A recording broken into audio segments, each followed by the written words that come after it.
মানে ও গিয়েছিল কিছু বুঝে না, লেখাপড়া জানে না, খেতে কিনে গিয়ে জমজমের পানি নিয়ে চলে এসেছে, ও কিছু বুঝে না। কি বললাম বুঝলেন? আল্লাহু আকবার।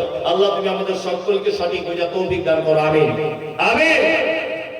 সুন্নাত আর বেদাত বোঝার চেষ্টা করো। যারা নামাজ পড়তে গেছি, তা একজন লোক বলছে, এই সবাই দোয়া বলুন, মিনহা খালাকনাকুম ওয়া ফিহা নুঈদুকুম ওয়া মিনহা নুখরিজুকুম তারাতান উখরা। মাটি দেওয়া দোয়া বলুন।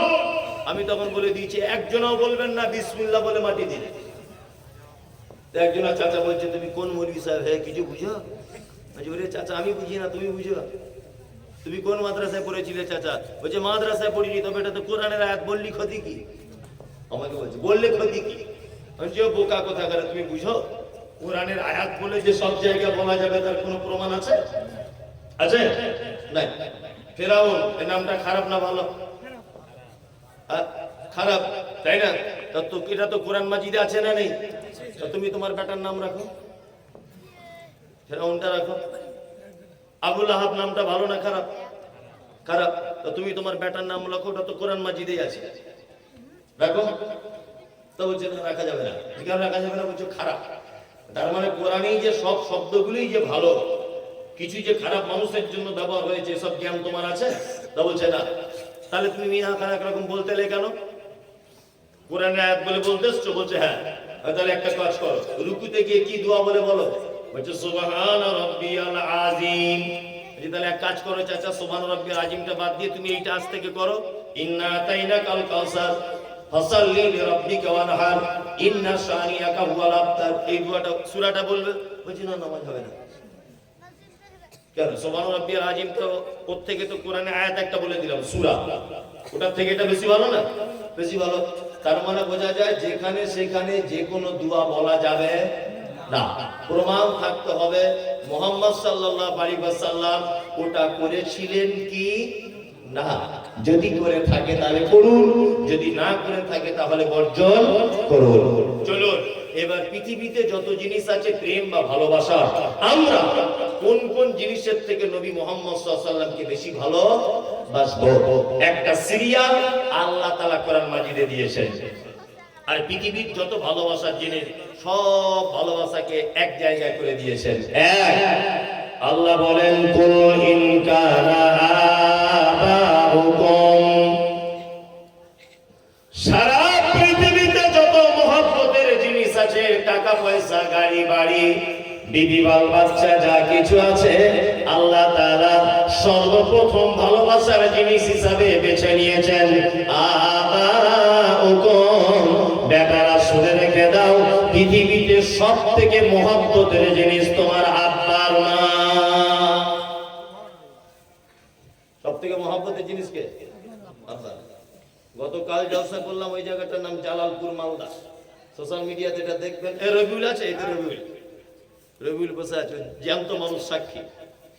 তা কালকে একজনকে জিজ্ঞেস করছি, আল্লাহর পরে পরে সব থেকে বেশি ভালোবাসে তোমাকে কে? একটা লোককে বলছি, তো বলছে আমার বউ। তোমার আব্বা মা? বলছি ওর থেকেও বেশি। মানে ও আর কি বহু ছাড়া কিছু বুঝে না। কি বললাম বুঝলেন? বর্তমান পরিস্থিতি কিন্তু তাই না? সুন্দরী বহু পেয়ে গেছে, সব ভুলে গেছে। আর আমাদের সত্যি মানে নারীদের প্রতি যে ভালোবাসা, এটা এখন আনুষ্ঠানিক ভাবে পরিণত হয়েছে। আল্লাহু আকবার, অনুষ্ঠান হয়েছে, তাই না? এই যে 14ই ফেব্রুয়ারি আপনারা দেখতে পাচ্ছেন, আজ দুই একদিনের ভিতরে 14ই ফেব্রুয়ারি ভ্যালেন্টাইন্স ডে, তাই না? একটা গোলাপ নিয়ে একজন হাতে আর একজন দিবে 500 টাকা খরচ। তার মানে ও নারীকে এমনি ভালোবাসে না, 14ই ফেব্রুয়ারিতে ভালোবাসে।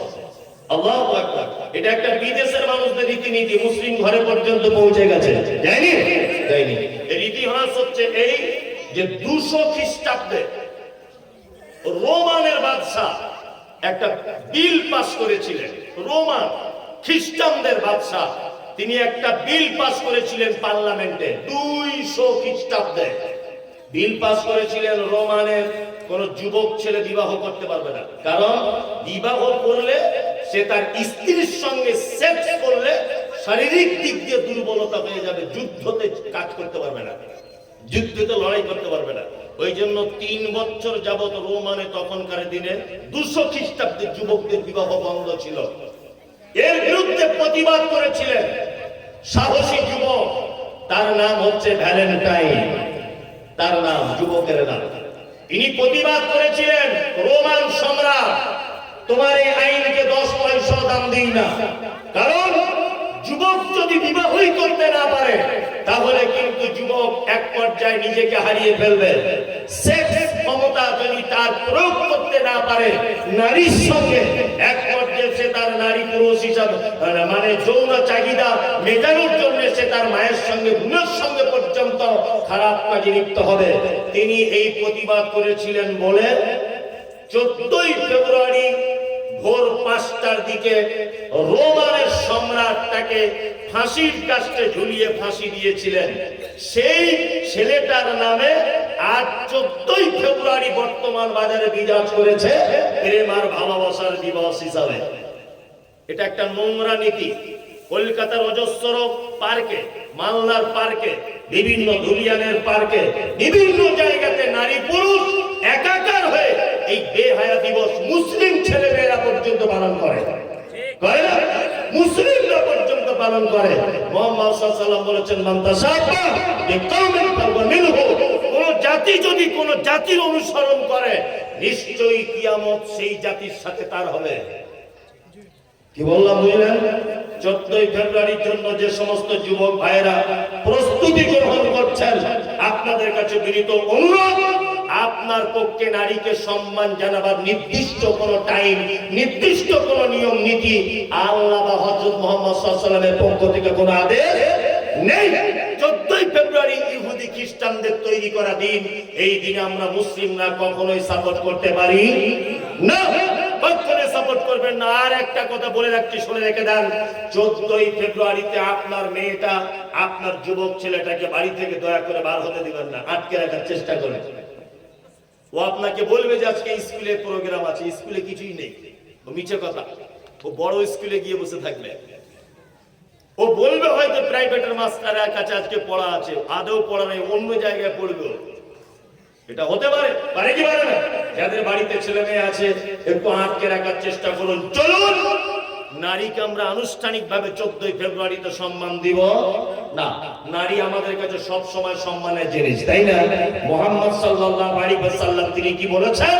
আম্মা জান আয়েশা সিদ্দিকা রাদিয়াল্লাহু তাআলা আনহা তিনি বাড়িতে আছেন, একজন ভিখারিনী মহিলা আম্মা জান আয়েশার বাড়িতে এসেছে। আম্মা জান আয়েশার কাছে কিছু চাইলেন। আম্মা জান আয়েশা বললেন যে আমাদের বাড়িতে তেমন কিছু না থাকার কারণে একটা খেজুর ছিল, সেই খেজুরটা মহিলাটিকে দিলাম। মহিলাটি কি করলো? তার দুটো কন্যা বাচ্চাকে নিয়ে এসেছিল, খাজুর দুটো মাঝখান থেকে চিড়ে ভাগ করে দুটো কন্যা সন্তানের মাঝখানে ভাগ করে দিল। আল্লাহ নবী সাল্লাল্লাহু আলাইহি ওয়াসাল্লাম বাড়িতে আসার পরে আম্মা জান আয়েশা ব্যাপারটা বর্ণনা করলেন। বিশ্ব নবী বলছেন, আয়েশা শোনো, কোন মানুষ যদি তার কন্যা সন্তানকে নিয়ে পৃথিবীতে যদি বিপদে পড়ে যায়, আমি আর ওই কন্যার পিতা জান্নাতের ভিতরে এইভাবে থাকবো। এটা বলার পরে নবীজি মধ্যমার তর্জনী আঙুল দুটো এক জায়গায় জমা করে দিলেন। কন্যার পিতার আমি এইভাবে থাকবো জান্নাতে, ভাবতে পারছেন? ওই জন্য আমি বলি, কি বলি, যে আপনার বাড়িতে সব থেকে ভালো যেটা খাবার ওটা আপনার বেটিকে খাওয়াবেন। বাজারের সব থেকে দামি জামাটা আপনার বেটির জন্য কিনে আনবেন। বাজারের সব থেকে দামি ক্যাডবেরিটা আপনার মেয়েকে খাওয়াবেন। ফেরিওয়ালাদের কাছে সব থেকে মূল্যবান জিনিসটা আপনার মেয়ের জন্য কিনবেন। কারণ আপনার মতো ভাগ্যবান পুরুষ আর কেউ আছে? যে আল্লাহর নবীর হাদিস, মেয়ের পিতা, কন্যার পিতা আর আমি মুহাম্মদ সাল্লাল্লাহু আলাইহি ওয়াসাল্লাম জান্নাতে এইভাবে থাকবো। তর্জনী আর মধ্যম আঙুল এক জায়গায় জমা করে দিলেন। কি বললাম বুঝলেন? তবে যে কোনো বেটির বাপ নয়। বেটি ওদিকে জিন্সের প্যান্ট পরে আর টপ জামা পরে ওই ধুলিয়ান মার্কেটে ঘুরছে, ওই বাপ নয়। বাপেরও কোয়ালিটি থাকতে হবে, তাই না? বাপেরও কোয়ালিটি থাকতে হবে।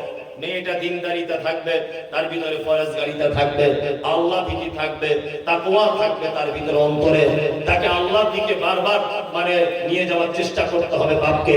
এই রকম বাপ যে তার কন্যাকে ইসলামিক নিয়ম অনুযায়ী বড় করে একজন সুপাত্রের কাছে তুলে দিতে পেরেছে, এই বাপ কিয়ামতের দিনে মুহাম্মদ সাল্লাল্লাহু আলাইহি ওয়াসাল্লামের সাথে জান্নাতে থাকার সুযোগ লাভ করবে। চলুন, ইসলাম সারা পৃথিবীতে যত ভালোবাসার জিনিস আছে, সর্বপ্রথম পুরুষদেরকে বলছেন ভালোবাসতে গেলে একজনকে ভালোবাসো, দুইজনকে। কে? আবাউকুম। আবার বললেন সারা পৃথিবীতে যত দামি জিনিস রয়েছে তোমাদের মহব্বতের, তোমাদের কাছে তোমার বউ হতে পারে, তোমার কাছে তোমার স্বর্ণের অলংকার হতে পারে, কিন্তু আল্লাহ বলছে আমার কাছে সব থেকে ভালোবাসার জিনিস তোমাদের জন্য তোমার আব্বা আর তোমার মা। তাই না? আব্বা, আপনি বিছানায় পড়ে আছেন, ডাক্তার বলে দিয়েছে ব্লাড ক্যান্সার ৩-৪ মাসের মধ্যে মারা যেতে পারে।